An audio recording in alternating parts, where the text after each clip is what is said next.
All right. Hello, everyone. In this video, I just want to walk you through how to go about implementing a switch or a case structure in your programs. We'll just stick to that. I won't go through the full testing process like I did in the previous one. I'll leave that as an exercise, as well as probably the calculations themselves. Again, the main focus here, the objective, is really just to show you how to implement the switch statement in your C# programs. All right, so without wasting any more time, let's get it. All right, to, to make this happen, what I've done is I've already pulled down from the practice exercises, the decision-making problems 2 document, and there are 2 questions in there that are to be implemented using a switch statement. The first one's got a little bit more in terms of conditions and things to check, so I'll leave that as an exercise for you to work through. But the second one is going to work out pretty well for what I want to do here with you, which is, again, just to focus on the implementation of the switch statement itself. So if we have a quick look at the problem statement here, we're being asked to write a program that will perform some conversions for a user. The program's going to show them a menu of options that they can choose from. So these are the different types of conversions that are available. So we can convert from pounds to kilos, fluid ounces to liters, inches to centimeters, and Fahrenheit temperatures to Celsius temperature, which we've seen before. And so we need to be able to enter some kind of an option, like which one of these things do we want to perform, which one of the conversions do we want to perform, and then we need to provide a value, and then that value will represent the from, and then the output will represent the to. So we'll be asking, in the case of the user asking for pounds to kilograms conversion, we'll be asking them to enter in the value for the pounds. Okay.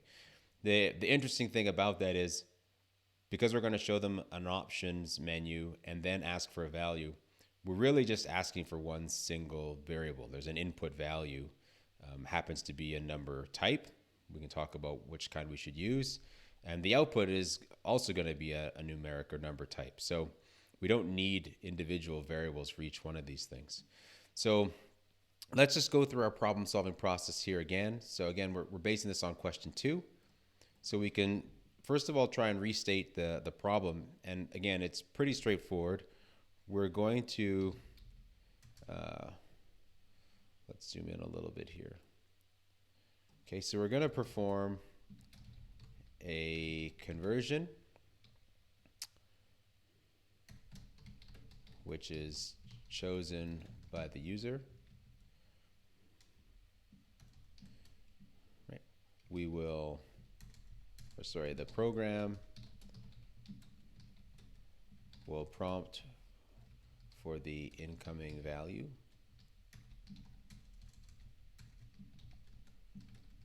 And then calculate the converted value. And then the converted value will be displayed. Okay, so again, very, very trimmed down version of what the problem statement is, but the purpose here again is not necessarily to restate it in a way that is perfect. It's to restate it in a way that we've kind of stripped away parts of the problem statement that are not necessary. So we are going to perform some kind of a conversion, right? It's going to be chosen by the user. We're going to ask them for an incoming value that we'll convert to the conversion value, and then we'll display it. So as a restatement of the problem, that's very generic, covers basically any of the cases we might deal with, and then we can move forward. And so here again, kind of like the previous lesson where we identified there were multiple paths through the program, the same is true here, because we're not going to show the user the conversion from pounds to kilos, fluid ounces to liters, etc. We're only going to show them one of those, right? Which is to say we only want to do the conversion for one of these options, and that's the only flow path that we're going to take. Now in all of the cases, we're going to ask for input, and in all of the cases, we're going to display output. And we can think a little bit about what that looks like. And there are different ways to solve this problem for sure. But we'll take the kind of the most crudest approach to get there. And then I'll give you some ideas to think about later for making it more efficient and perhaps more maintainable. But for now, again, the process is really something like we've seen before. We want to get, or sorry, we're going to display a menu of options to the user, right? We basically want to show them, hey, this is like what you have available. We're going to capture their menu choice. And then here we're going to perform, again, one of 4 options. So we have option A, which is, pounds to kilograms. Or we will have B, which is going to be ounces to liters. Or we're going to have C, which is inches to centimeters. Or we will have D, Fahrenheit to Celsius. Now, something that's not obvious, at least not given the way the problem statement is presented to us, is, well, what if the user chooses an option that's not available? What do we do then? Okay, and we'll model that as part of our plan. For now, as far as modeling kind of the problem itself goes, I'm not really going to worry about that. Choosing an option that's not available isn't something that I want to model. I only care about the valid options. So this is more than enough. And so then, to capture the menu choice, we're going to perform one of these options. And then the idea is to display, based on any one of these options, we're going to capture the input value.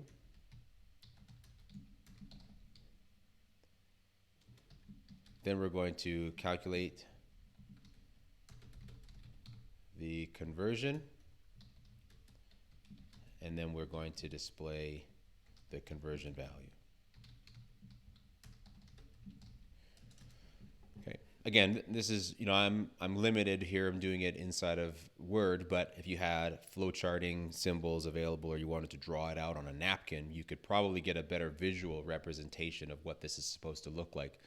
Again, here, I'm just trying to give you an idea of what are the key things that we need to keep in mind and what are we really interested in. And so here's our restatement. Here's our model.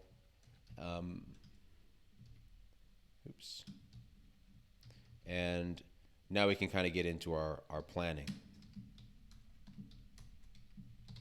And again here, I'm not too concerned with the formulas, that arithmetic. We've already covered that. I'm going to just leave it in your capable hands to implement the conversion arithmetic pieces. What I want to work through with you is determining how we're going to know which one of those to perform. So if we think about the program, we want to show them, program title, that's fine. Hey, welcome to the conversion program where you can convert anything, okay? 4 things.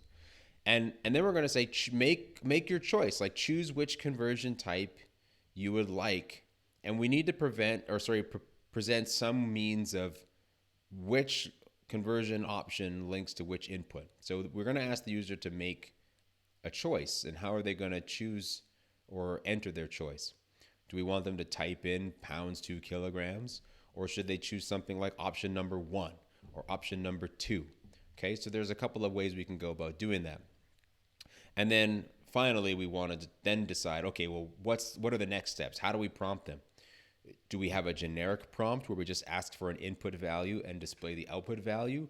Or do we want to be specific? And if they were to have chosen pounds to kilograms, do we want to display, please enter the pounds, right? Like, and be very explicit about it. Because if we want to be explicit about the inputs and the outputs, we're going to have to do that uniquely for each one of these paths. But if we were just to ask for an input value that could be applied to any of them, we might only do that prompt once.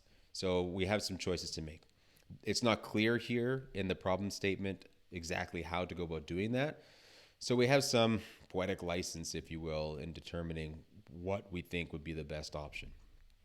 But the important part here, the decision piece, is really in the presentation of the menu and then how we accept those choices. So the idea is going to be something like this. We really want to display a menu option. So we could do something like, menu of options, or, oops, we could do something like menu of conversions or conversion options, something like that. And then we can display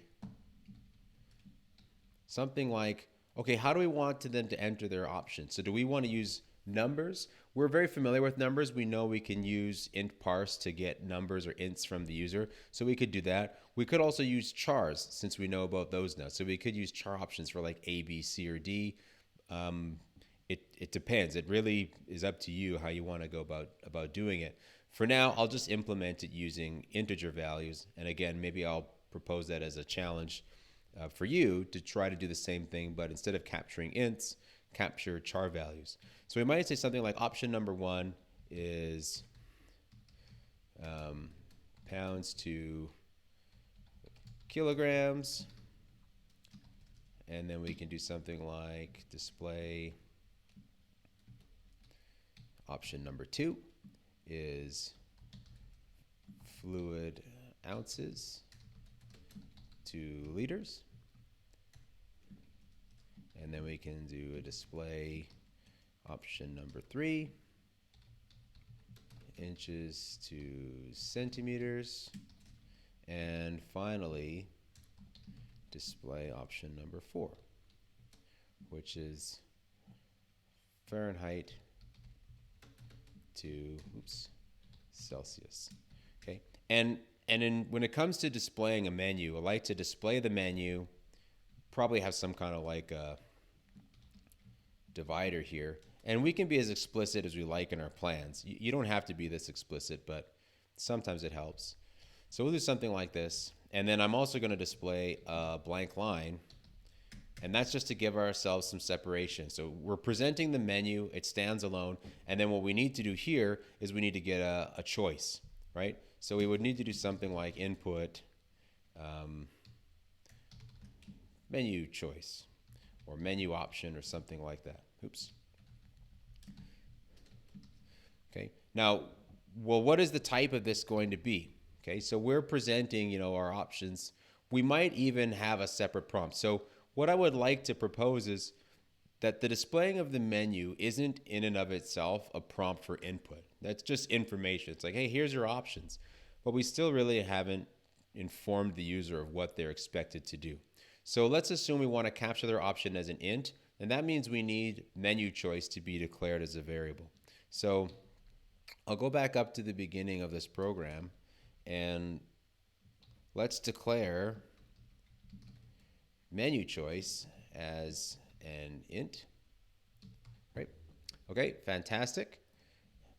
And then, again, I'm just going to be implicit here in the fact that we want to display some kind of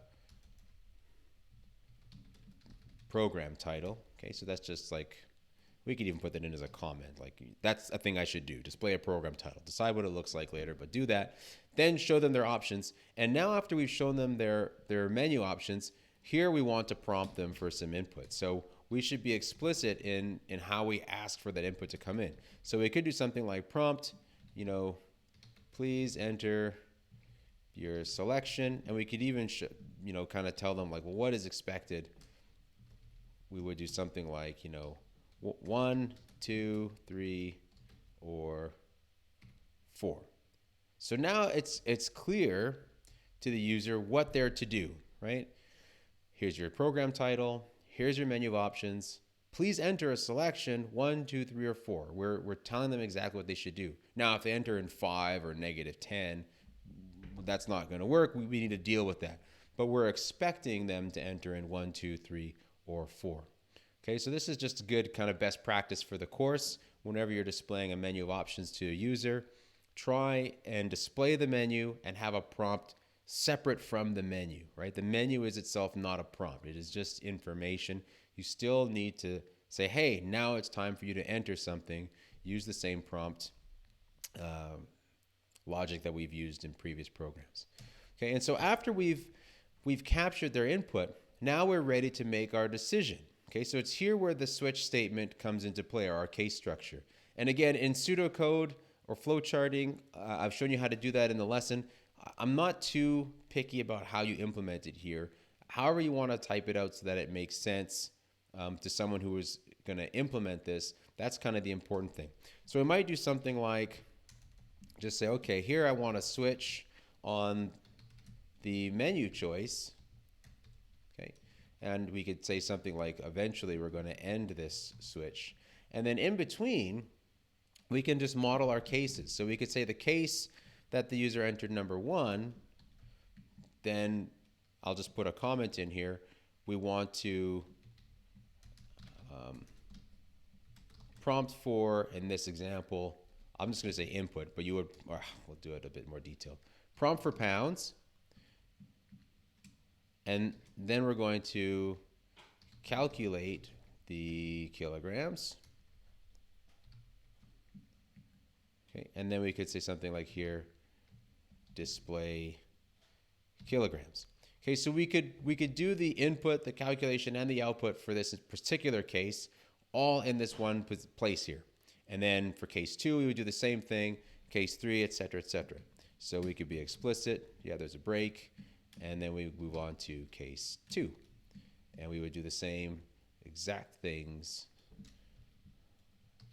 only here we're going to do them for the second case, which would be fluid ounces to liters. So we would prompt for OZs, we would do the calculation for liters, oops, and then we would display the liters. Okay. Same thing for cases 3 and 4. And again, just to kind of save a little bit of time, I'll speed this up here. So that would be case 3, this would be case 4. Oops.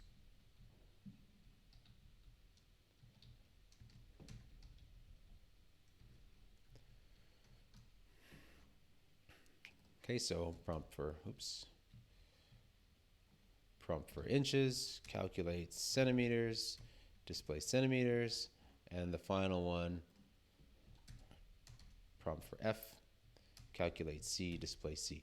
Now, if they entered something that's not 1, 2, 3, or 4, here's where our default will come into play, because anything that doesn't match the previous, we're going to want to display some kind of, error message. Sorry, something like whatever their menu choice was, menu choice is not valid. Something like that. So they get a little error message that tells them, hey, you entered in something that we couldn't do anything about. And then effectively at this point, the program is over, right? If they had entered in a valid menu option, 1, 2, 3, or 4, we would have asked them for input, done a calculation, and then displayed the conversion value in each of these. Now, this is kind of like what I was mentioning earlier. You'll notice we're essentially doing a lot of the same steps in each one of these cases. We're asking for some input, and we're displaying an output. So you might want to challenge yourself to say, well, is there a more efficient way to just prompt kind of like once for an input value? And then in the decision structure, here we would just do a calculation and then just simply have a display at the end. And that's an option too. And again, I encourage you to try it to see what you can come up with. But for now, I just want to implement the most kind of crude version of this that we can. So again, here we can kind of look at this and say that this plan seemed to make sense. We declared a menu choice. We don't have our values, but we're definitely going to declare an input value. Again, and I'm going to do that as a floating point because that could be any number. It could be 2.5 or something like this. And I'm also going to declare the output value. Okay, and so I'm just declaring one variable for the input and one single variable for the output because I can use that input and output variable in each of these. I'm only ever going to ask for one of them. I don't need to input kilograms or pounds or ounces. I'm just going to get a number, do a calculation to display an output value. So to me, it makes a lot of sense to just have these 3 variables. If you wanted to declare a variable for each of these, you could, but you're going to get a long list here and you're really not going to use them very often. So again, something to keep in mind. I care that things are meaningful. And to me, we have a single input and a single output.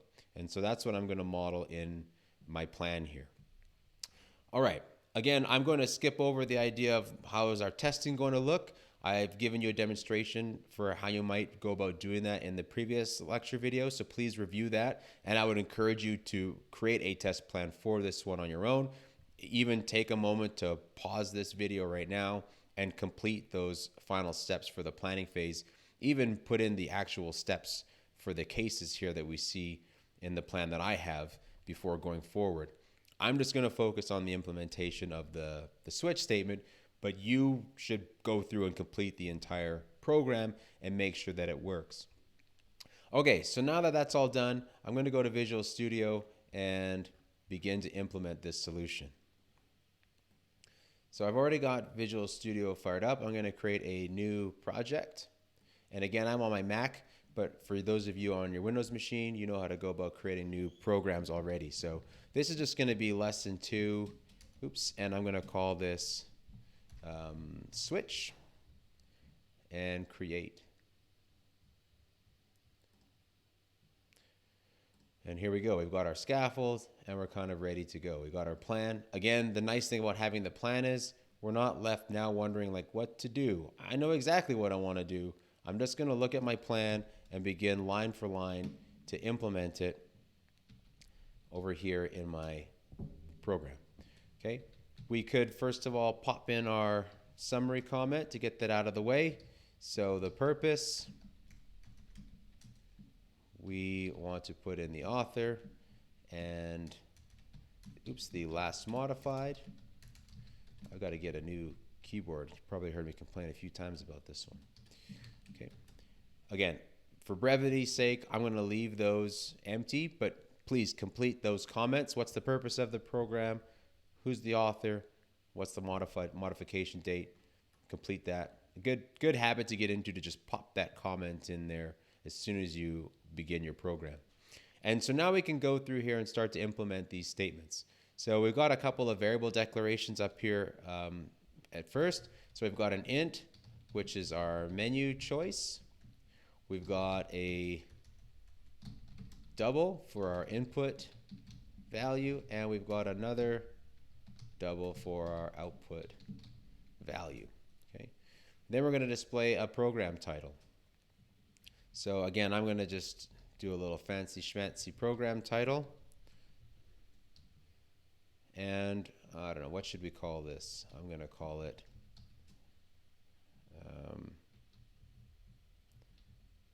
I don't know, what should we call it? I don't know why I did that.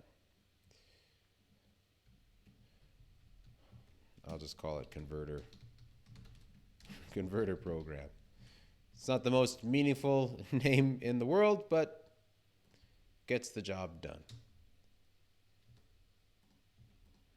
And even that up. Awesome. Okay. So now we've got our program title, displayed.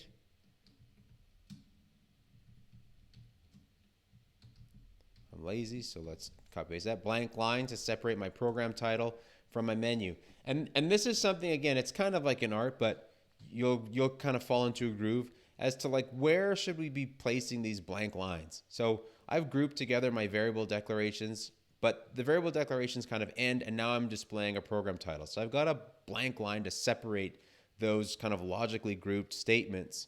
And so after I've done my title, again, I want a blank line to separate that now from the next piece, right? This is kind of one chunk on its own. Now I'm going to display my menu, and I'm going to group that together. So we'll do a right line here. Oops. And again, menu of options. And if you wanted to, again, name that something else like conversion options or something, that's totally fine. And then I'm going to include a little underline for that there. And now we can display our option values. So option number 1, pounds to kilograms. I'm a bit lazy, so why not? Let's just speed things up a little bit.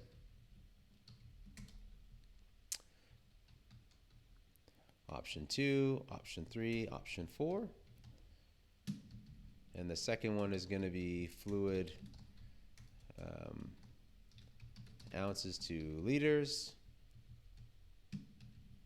We're going to have inches, to centimeters. And finally, we'll have, Fahrenheit to Celsius. Awesome, okay? Again, blank line, that's gonna separate my displayed menu from my explicit prompt. And so here we can do our console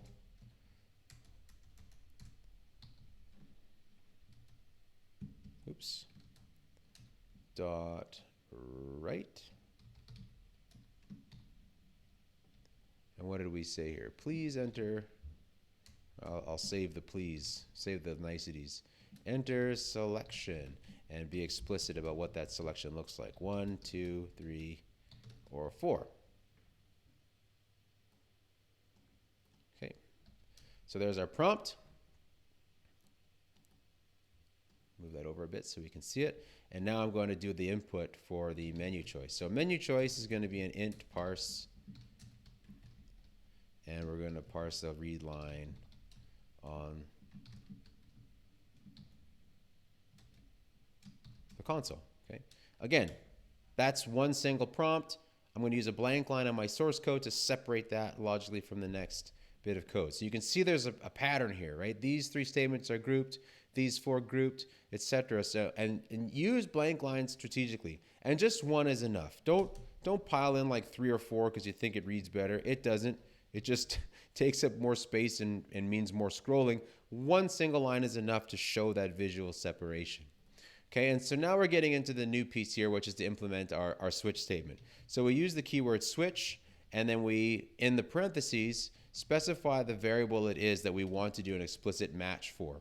So we're doing a switch on menu choice, and what we're going to do is explicitly check for a match that the case is the menu choice equals 1, or the case is that it's 2 or 3 or 4. And these are literal values, so we need to include them as such. So case 1, colon, we're going to do some stuff, and then make sure you include the break statement. Okay, and I'll talk a little bit more about why the break statement is important once we complete this structure.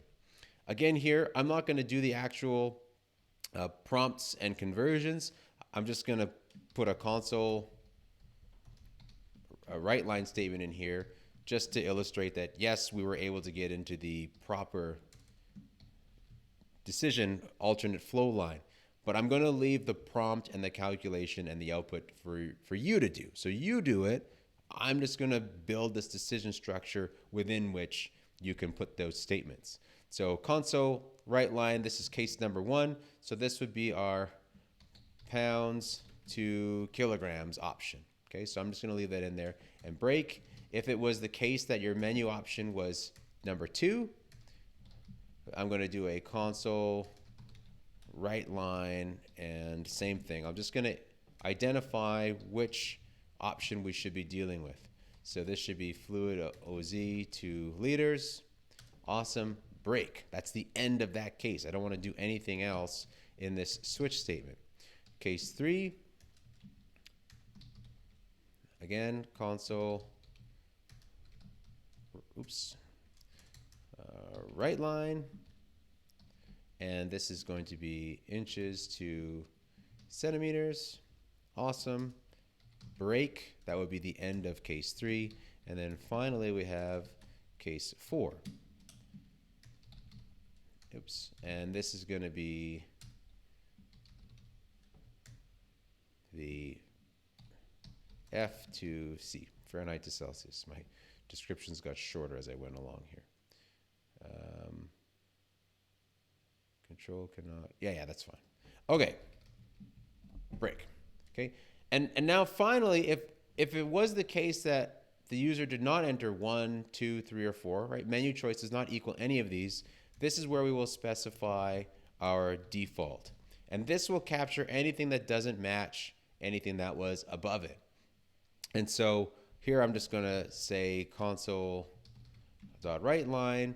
What did we have in our default? Something like sorry, your menu choice is not valid. So we can do that here. I'm going to use an interpolated string to do that. So sorry, menu choice is not valid. Okay, and and so that captures the default case. Now it's complaining and saying, hey, control cannot fall out of a switch from the final case label default. Again, it's saying we need to have some kind of a break statement in here. And so that's the full implementation of the switch statement. It's not the full implementation of the problem being solved, but that's how we can distinguish which one of these menu options was chosen and then only fall in there. Now, if you were to do something like leave the break out of case one, right? You can see what's complaining about here is you cannot fall through from one case label to another. So it basically is saying this is the match for number one, right? We don't want to fall from here into the next case and keep completing these statements. We want to execute what happens in case one and then jump out. And that's the way I'd like you to model your switch statements. For each individual case, do what you need to do and then make sure you include the break statement to jump out. So one thing you'll notice when it comes to code, as compared to the flowchart options that I showed you in the lesson, is the flowchart options are really easy to see visually how you're flowing through the program. But it's not always easy to visualize how this is working in the code. And so one way to help with this is to think about your case structures is here's the matching label. And as you're going down in that flow line in a flowchart, you would then exit the switch statement and join up with the flows from all the other alternate options. Well, the break statement here is really what indicates that this is the end of case one. So even though there's case 2, 3, 4 in the default, once you've executed whatever statements happen here before this break, when this happens, jump out. So we're going to pick up execution at this point of the program and then carry on.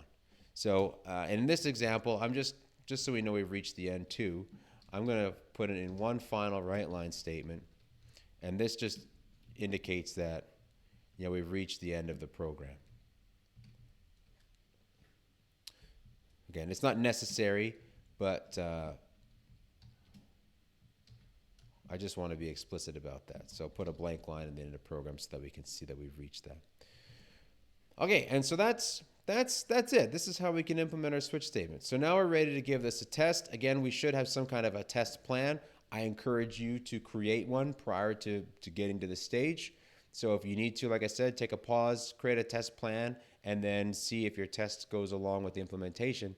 But let's run this and see how our program behaves. Okay, so we execute, we get our program title, we see our menu of options, and then we've got a nice explicit prompt. Okay, so again, this is a best practice for this course. This is what I would like to see you do when it comes to displaying menus of options to the user and then capturing input. Sometimes, this might get rather long. If, let's say you have like 8 options for some reason, you don't have to number them all. You could say something like enter selection 1 through 8 or 1 to 8 or something like that. You could shorten this up for sure. We only have 4 options, so I'm being explicit in labeling all of them. But don't feel like that you're obligated to do that. You could come up with other options. If this were A, B, C, and D, you could say A through D or something like that. That would be totally fine. So let's try option number 1. And sure enough, it tells us we've accessed the pounds to kilograms, which is correct. That's what I would expect. And then we can see the program ends. Okay, so we don't see these other options. We just saw this one. The break was hit, and then it jumped out, and we saw the end program statement. Right? This is why I put this here, so we could see that, yes, we are still executing in the program, but after this statement executed and we hit the break, we jumped outside the switch, and that's where execution will carry on. Okay, so we'll just do one more here, a valid entry. So if we entered option number 3, I would expect to see inches to centimeters. Sure enough, we do. And then again, the program ends. And then finally, if we enter in an integer value that's not valid, so like 8, for example, we get our sorry, 8 is not valid. So, or however you want to frame that message. So again, anything that's not captured in the first 4 cases will fall into that default, and so we can handle any improper or invalid input. Now, our program would break if we were to enter in like a string or something that couldn't be parsed to an integer. But again, we haven't learned yet how to deal with exceptions. That's going to come up in the next lesson. So for now, if you're prompting for an int, assume that the user will give you an int. That's fine. I'm not going to test your first program by putting in data types that you're not expecting. Once we've learned how to deal with exceptions, then that's a different story. But for now, you can assume valid input. And so before I close here, the final challenge I would put to you for this particular assignment is update your menu so that instead of inputting numbers something like 1, 2, and 3, maybe ask for A, B, C, or D. And see if you can figure out how to input a char, right? How can you get the letter A as input and then use a char in your switch statement? And that's a good exercise to go through too. Again, we can do that because chars underneath are just new numbers. They're integer values. So we can still use chars in a switch statement. But the way that you're going to capture them for input is a little bit different. And again, keep in mind, if you have a menu of options A, B, C, or D, and you want to treat a lowercase a the same as an uppercase A, you have to figure out how you can do that. I've given you a pretty good hint in the supplemental string video. So if you've forgotten how or you're not quite sure how to go about doing something like that, I'd encourage you to go back and check out the supplemental string type lesson 2 video. So, okay, that's it. I've shown you how to implement a switch statement in your code. So I would encourage you to complete this problem, see it through to the end, and then also for practice, don't forget there's another question in here for you to work on from start to finish. So complete question number 2. I've given you a pretty good start, but then go back and do the completion for question number 1. Again, practice makes maybe not perfect, but definitely better. And I strongly encourage you to work through these practice problems before you get to your assignment problems. It'll be much easier to do the solution for your assignments. And a lot of times you can already have seen something very similar to the actual assignment in these practice problems. So it might not be that difficult once you get to. You might recognize that, oh, this is very similar to something else I've already done, and it's not even really a brand new problem. So, all right, that's it. I'll have a couple more supplemental videos posted for this lesson. I'm going to post one for, again, basics of creating a test plan, and also one that'll show you how to implement debugging and how we can step through and walk through our code to find issues and maybe just identify the parts of the code that maybe we don't really understand that well. How can we get a better insight by kind of just pausing as the program is running and stepping through one line at a time? So look for that, hopefully by the end of tomorrow sometime, maybe sooner than that, but I definitely like to get that up there by the end of tomorrow. All right, I'll see you next time.